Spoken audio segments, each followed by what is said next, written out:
You're watching ABC7 News at 6. Hello and welcome. I'm Scott Dennis. And I'm Jacqueline Matter. Thanks for joining us. Topping our news at this hour, some big changes in our forecast. Let's get straight to Chief Meteorologist Bob Harrigan.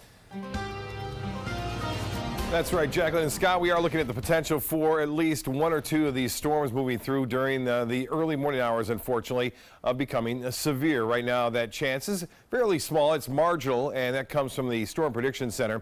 There's a little twist in the atmosphere out ahead of the front, and that will allow us to see maybe one or two of those storms spin up a water spout, which could maintain its organization as the storm moves on shore, and then it would be classified as a tornado, or we could see strong gusty winds up to 60 miles an hour.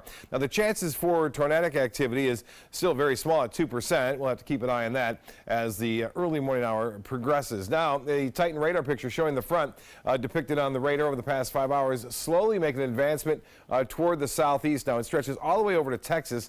The storms have not been all that strong, but what's going to happen as the front moves down, there's some very warm temperatures now today. We had them in the mid to upper 70s, enough energy in the atmosphere, and along with this fast-moving front, we will see the potential for one or two of the storms producing some rough weather. You see that right now well off into the Gulf of Mexico with a few of those storm reports right now. There's a chance we could see a few light rain showers prior to midnight, but that'll be mainly after midnight is when we're going to get our rainfall. So the chance for severe storms through the early morning hours on Wednesday, a few showers after sunrise tomorrow, and then turning much colder, and we're going to see highs only in the 60s, it looks like, on Thursday and Friday. As far as that future cast is concerned, this particular model depicting a better chance for the rough weather to the north and then kind of lessening as this front moves down to our south. We'll have much more on this and the next rain chance coming up in just a few minutes. Back to you. Okay, thank you so much, Bob. Our top story, the Florida House is attempting to make some major changes to the latest bill addressing gun violence and school safety. It's all just hours before the bill will come to a vote. After the plan narrowly passed the Senate on Monday, the House is still in session tonight looking at possible amendments in anticipation of a vote tomorrow. ABC7's Jess Dowdrick joins us live from Booker Middle School tonight to detail what the bill entails and what changes it could mean for Suncoast teachers and students. Jess? Jacqueline and Scott, since that tragic Valentine's Day shooting at Marjorie Stoneman Douglas High School in Parkland, lawmakers have been working to tighten gun laws and also improve school security. The problem now is lawmakers aren't exactly seeing eye to eye on what the right solutions are. I want to pass a bill. I want to make a difference. I want it to matter this time. Time is ticking. With just 3 days left in Florida's state legislative session, lawmakers are still debating the best way to address gun violence and school safety. The interesting thing about the bill is you had conservative Republicans like myself voting against it because of the gun control measures in it, and then you had very liberal Democrats voting against it because the bill didn't have an assault weapons ban. Senate Bill 7026 barely passed in the Senate on Monday with a vote of 20 to 18. The bill now in the hands of the State House. The plan includes raising the legal age to purchase a gun to 21 and requires a 3-day waiting period for most gun purchases, including rifles and shotguns. Let's say a young woman who's 19 years old goes to college and she's living by herself in an apartment. If this bill were to pass, that woman would not be legally allowed to go and purchase a shotgun to keep in her home to protect herself. The bill also bans bump stocks and provides more than $400 million in funding for school resource officers and mental health. We can't guarantee 100% that bad things don't happen. We have police officers throughout our communities. That doesn't guarantee that bad things don't happen. What we can do is mitigate it to a point that we think we can tell children that they can be safe in their schools. But one of the most controversial parts of the bill, a $67 million allocation to a school marshal program that would allow school staff to conceal carry. The concept of arming teachers is not something that we want. It's not something that Floridians want. The State House proposed an amendment to remove that program from the bill, but it was shot down. The bill does not include a weapons ban, something that has been highly debated since 19-year-old Nicholas Cruz used an assault weapon to slay teachers and former classmates. This bill will go to a vote in the House tomorrow. If it's passed, it'll go right to the governor's desk. If it is amended, it will go to the Senate for their approval. Again, there are only 3 days left in this legislative session for lawmakers to make a decision. Reporting live in Sarasota, Jess Dowdrick, ABC7, your Suncoast News. Okay, thank you so much, Jess. More sweeping changes are headed toward Florida's public schools, including the use of sales tax credits to help students attend private schools. The legislature has backed a bill that includes dozens of changes for the state's 67 school districts. House leaders have pushed that bill to expand school choice, including the promotion of charter schools and the use of publicly funded vouchers to send students to private schools. The most significant change may be the addition of 2 new voucher-like programs that would be funded by sales tax credits. One would provide Hope Scholarships, which would offer aid for public school students who are bullied or otherwise face harassment to transfer to private schools. If there's a reason why you feel uncomfortable in your school, that you've been bullied, but that's not the place for you to get the best education, that you have the opportunity to go to a different school. I think that's vital. That's the core of educational choice. This legislation is yet another attempt by this legislature to privatize, corporatize, and resegregate our public school systems. Other provisions in the bill include requiring schools to prominently display the state motto, "In God We Trust," and exempting students at Marjorie Stoneman Douglas High School in Broward County from taking statewide assessments this year, as well as retaining the school's A rating. And a big decision involving Sarasota County teachers is expected to be made tonight. Sarasota County School Board is meeting tonight where they are set to vote on a 2-year salary contract. ABC7's Rick Adams joins us now live from Venice City Hall where that meeting is taking place with more. Rick? Yeah, guys, the meeting will be getting underway at 6:30. They've been negotiating now for many months, and pay increases for teachers would be between 3.75% and 4.25%, depending on the teacher's ratings. Also, starting salaries for new teachers in Sarasota County would be more than $43,000. We made a fundamental shift in the way that we compensate teachers. We fully implemented performance pay, and that change was difficult. And so there was a process that we had to work through. I would tell you that the union did their job. They were strong advocates for our teachers, and we did our job as a board to make sure that we got a deal that conformed to state law, that treated our teachers fairly. And again, this meeting highlighting teacher salaries in Sarasota County will get underway in about 20 minutes. It is open to the public. We'll have a lot more on this coming up later tonight. Reporting live from Venice this evening, I'm Rick Adams. Back to you. Okay, thank you so much, Rick. A piece of prime downtown Venice real estate may be getting a new life.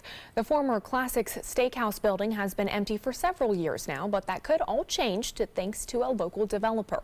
Mike Miller wants to build a boutique hotel, office space, and retail shops. To increase the size, Miller hopes to purchase neighboring properties as well. The city of Venice has hoped that something would be built in that area because it is considered the gateway to Venice. This is something that falls right in line with what we were hoping private investment would find encouraging to them here. The developer tells us it could take 6 to 18 months for any work to begin if that proposal is approved. Still to come in your Suncoast News tonight, weeks after a deadly school shooting in Parkland, one survivor wants to hold the school district and others accountable. And how the Broward County School Board is trying to prevent future shootings from happening.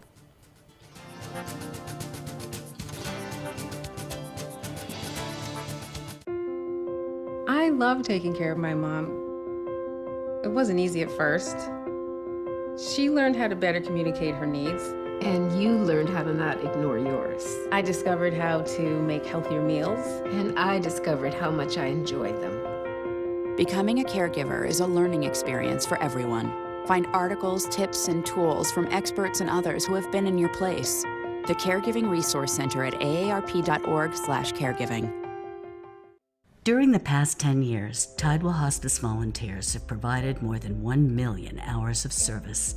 They sit with patients, giving caregivers a break. They work in offices. They take their furry friends on pet therapy visits. They even clown around. Every task performed by a volunteer makes a difference in the lives of our patients and their families. Join Tidewell's volunteer team. They're truly one in a million. Tidewell Hospice. It's more than you think. My name is Stefan Campagna. We're Ben Gates and Dramus, and here is your law tip of the week. If you've been injured or arrested, I know this feels like the end of the road, but really it's the beginning of a long, potentially stressful process. So give us a call. Let us give you some peace of mind. Alex Karras Lincoln's 40th anniversary sale. Drive a brand new 2018 Lincoln MKC for $279 per month or the Lincoln MKZ for $299 per month. We have a great selection of certified pre-owned Lincolns. These vehicles have warranties up to 100,000 miles and come with complimentary roadside assistance. Alex Karras Lincoln, where our mission statement is consistent commitment. Every client, every time. Located 2 miles north of the Sarasota-Bradenton Airport on US 41. Hi, I'm Chef Bob. Watch Aprons in the Kitchen every Wednesday morning on ABC7, where we'll be serving up the most awesome dishes. Then stop by your neighborhood Publix, pick up the recipe card and all the ingredients. Today, everyone is looking for more fashionable choices in flooring than ever before. And G. Fried has responded with a huge selection of carpets, tile, wood, laminate, and vinyl. Installed by a highly skilled team, G. Fried has got everything you're looking for and more. The next time you think about quality flooring, think G. Fried Flooring America. G. Fried Flooring America. Our world is at your feet. Tomorrow at 4 on Suncoast View. It is your chance to take a look inside some of the most stunning homes on the Suncoast. I'm Joey Panic. On Suncoast View, we'll look at homes from the parade of homes that can now be yours in Suncoast for sale. A new baby is a big milestone for any couple, and it makes for a lot of laughs and surprises. We'll meet the cast of the musical Baby with Manatee Players, plus non-invasive body contouring and Chef Judy's St. Patty's Day picks in the kitchen. Tomorrow at 4 on Suncoast View.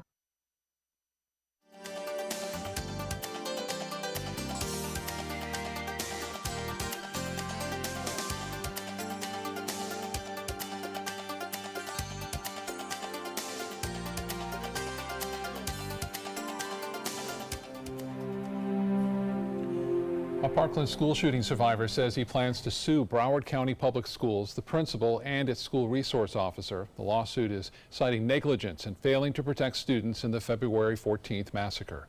Anthony Borges was shot 5 times when former student Nicholas Cruz walked into Stoneman Douglas High with an AR-15 and started shooting. Borges and his family are seeking unspecified monetary damages from Broward County, the school district, and the sheriff's office. Borges is still recovering in the hospital. And the school board in Broward County wants to understand what leads someone to become a school shooter. The board had its first operational meeting today since last month's deadly school shooting. School officials had a special presentation in support of first responders. The superintendent also recommended an independent review of suspected shooter Nicholas Cruz. The review would look into his educational record as well as academic, social, and emotional services that he received. The goal is to understand the conditions that lead someone to violence and avoid them in the future.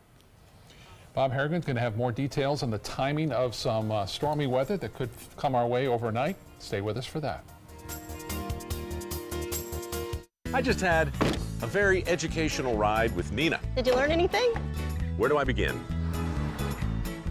So all this stuff goes into a safety check. Yep. It's a long list. It's important stuff. Test the smoke detector. Yep. Check the breaker box. Yep. Meter the GFCIs. Ground fault circuit interrupters. Why do that? Call 888-8-SPARKY. Nina, you make it look easy. Thanks, but don't do it yourself. Who's your guy? Need more space in your place? The More Space Place can help. With Murphy beds that disappear to reveal a home office, living room, or den. Custom closets with designated areas for your shoes, bags, wardrobe, and accessories. Custom-built entertainment centers, garage storage systems, and more. The More Space Place has 3 showrooms next to Sonny's on US 41 South in Sarasota, on Lakewood Ranch Boulevard just south of State Route 64 in Bradenton, and on Tamiami Trail next to Panera Bread in Port Charlotte. Put more space in your place at the More Space Place. Our overall experience working with California Closets was phenomenal. Calm, reassuring. Through happenstance, we ended up paired with our designer, Jen. She was someone who not only was patient, someone who was professional. She's become extended family. She had great insight to help direct me towards those things that could make our dreams come true. We are the Greens, and this is our California closet story. What to expect when you're expecting a teenager. Today we're talking about how to wake up your teen, and this works literally every time.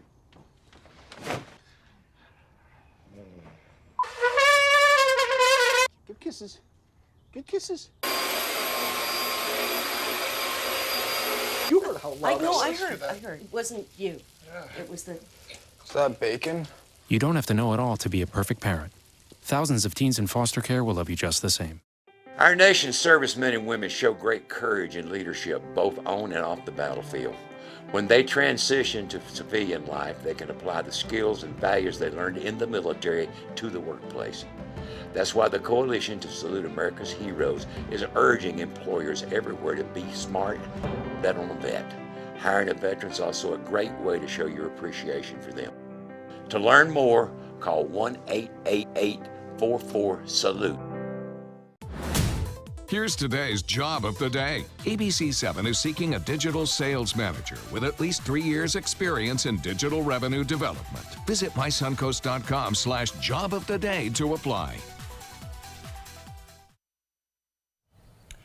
I heard Bob mention earlier to download our weather app, which is a great idea for nights like this. Yeah, absolutely, and you can put it on alert, and obviously if there's any tornado warnings or if there's any severe weather warnings, it'll alert you to that. It's a pretty loud noise, and on top of that, we'll be giving updates, too. If there's some storms that look like they have the potential for becoming severe, they'll move on in.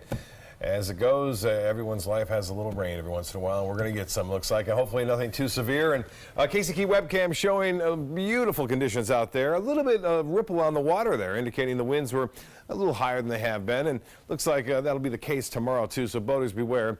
Seas will be flying a little higher tomorrow due to those winds whipping around the northwest at 15 to 20 knots. A chilly start this morning, 47 degrees in 2 mornings in a row. And get a look at this. Lorraine says it looks like a dog of the steam rising from the relatively warmer waters of this pond right there, doesn't it? If you look at it, you can kind of see the paws right there coming up out of the water. Yeah, that's a pretty good shot. She mentioned it looks like a dog there. I appreciate those shots and keep them coming to pics at mysuncoast.com. We talked about this front. It's a cold front, elongated one at that, all the way over to Texas right now.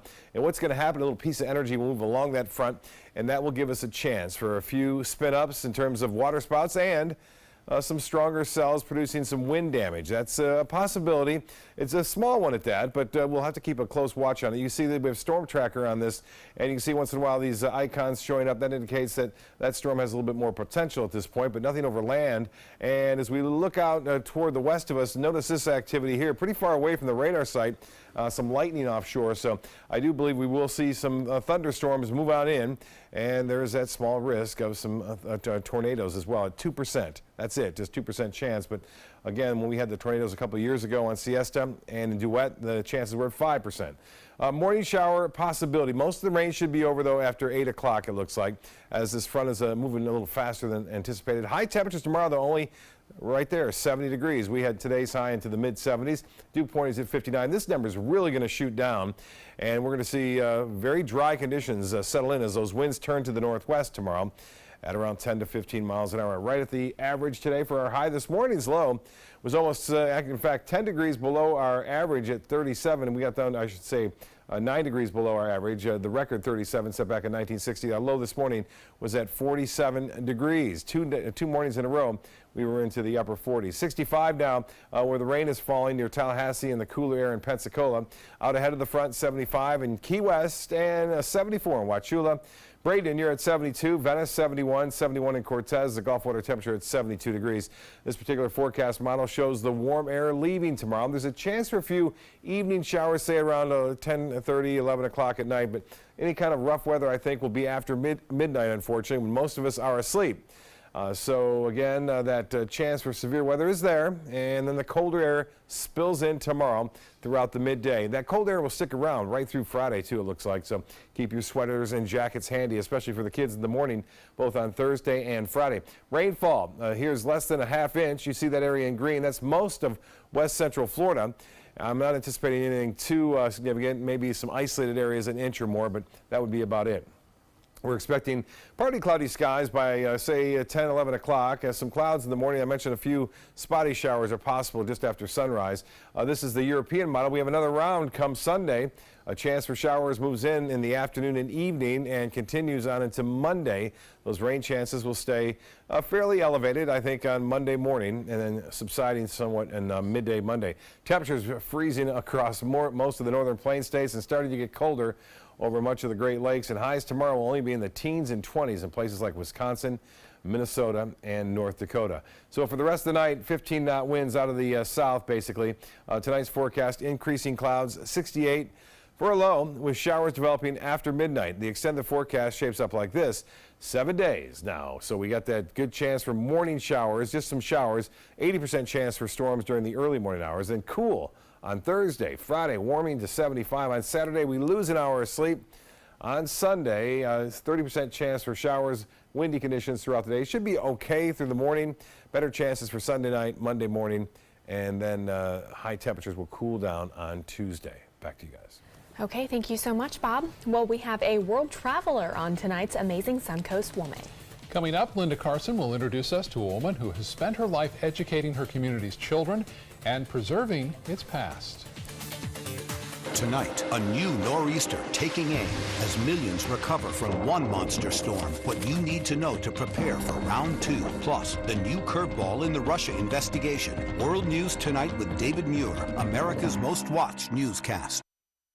I heard about the Dotoli Cancer Center through friends of mine who had been treated here and were very pleased with the treatment. If there is prostate cancer, we at the Dotoli Cancer Center will find it using 3D color flow Doppler ultrasound. And that helped precisely identify where my cancer was and some additional cancers that were not found during the biopsy. I would recommend the Dotoli Cancer Center. As a group of human beings, they are unbelievably great. Loaded with big laughs, colorful characters, and the songs that made the 20s roar, Bullets Over Broadway is bringing musical theater back with a bang. Your attendance is requested at the Players Center for this wild Broadway musical opening February 21st. Call the Players at 365-2494 or visit the website at theplayers.org. This is one Broadway show that is sure to knock 'em dead. Tonight on ABC7 News at 7. So I think it takes just a normal everyday assault and battery and makes it applicable to virtually everyone to make it a federal crime. The Journalism Protection Act, journalists reporting to the public, but not everyone is a fan. Is the government protecting reporters from physical harm? I'm Alan Cohn. Meet me at the Trapezoid. Tonight on ABC7 News at 7. Your Suncoast News. We're here for you.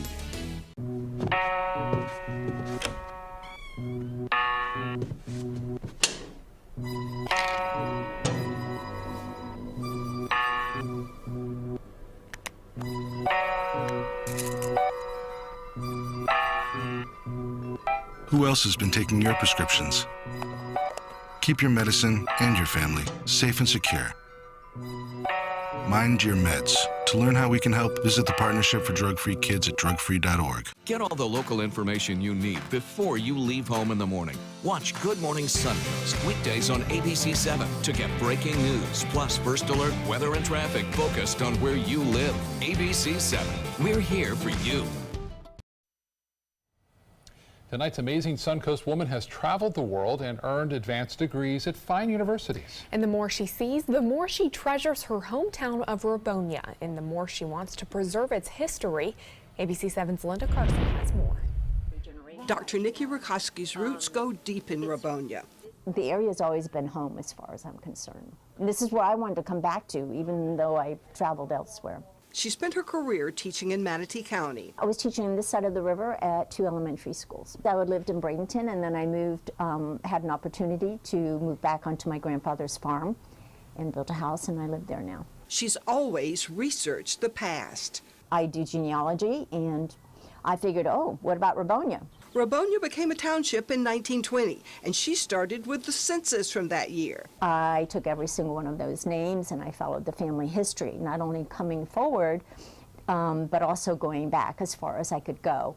And what I found is that in 1920, those families that were here, their members are still living here. And she learns a lot of Rabonia's history from them. I find coming to the community center, meeting those descendants and hearing what they have to say, a tremendous amount of stories that need to be preserved, and they are word of mouth many times, but also to have the documentation. The 1920 census is a gold mine of information. In 1920, this was a community where at that time there were the heads of household, 30 were white, 25 were black, and then there were a few other. So it was sort of a half and half. And their occupations? The majority was agriculture. There were 4 people who worked on the railroad. This is heads of household. There were shopkeepers, and there was 1 fisherman. She shares what she's learned with the descendants, who are often surprised at what they learn. There'll be a book because to compile not only the family genealogies, but also the background on the land, the schools, which are very important, and other aspects of the community. And her life lesson? It doesn't matter what family it is, they're all going to have trials and tribulations, ups and downs, and every family has courage and perseverance. Maybe a little bit different than others, but that's what I found. And as Nikki continues her research into the people who settled Rabonia and the people who live here today, she is uncovering many, many wonderful stories. Linda Carson, ABC7, your Suncoast News. Linda, thank you so much. And back to Bob now. We got the rain coming tonight. Yeah, late tonight, tomorrow morning more so before the sun rises. Okay. More news tonight is next.